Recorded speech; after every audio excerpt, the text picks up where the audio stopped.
Let's make biscuits. I promise these are the best you've ever had.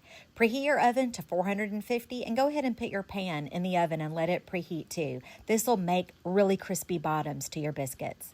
Your ingredients are animal fat shortening preferred for extra yummy taste, whole buttermilk for the same reason, and a container of self-rising flour. And Hudson cream is my favorite. I order it from Walmart. Yes, it makes a difference. Go ahead and portion out your buttermilk into 1 cup servings. Put them in a Ziploc bag and freeze them. That way you've always got buttermilk on hand when you want biscuits. I may not be a Southern grandma, but just like a good Southern grandma, I keep a container of flour in my pantry. So I'm going to make my biscuits right in this container. I'm not going to measure out any flour. I'm adding 1 cup of whole buttermilk right into the flour bowl.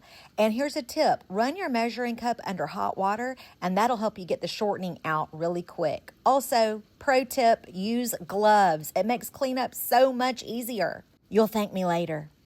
Okay, now we've got our shortening and our buttermilk into the big bowl of flour, and we're going to just take our gloved hand and we're going to very gently mash up the lump of shortening, okay? And it's okay if it incorporates a little bit of flour, but that's not what we're doing at this step. We're just smushing up the shortening, all right?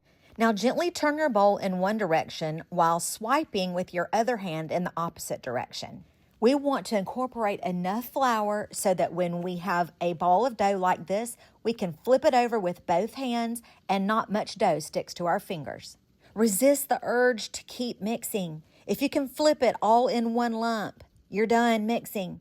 This step is not necessary. You can just pinch the dough off and put it directly into your pan, but I do like to flour a mat and turn my dough out onto it. Take a colander, sift through your bowl of flour, putting any soft leftover little bits of dough onto the top of your dough. That gets your flour bowl all clean, and you can put it right back in the pantry and it'll be ready for biscuits next time.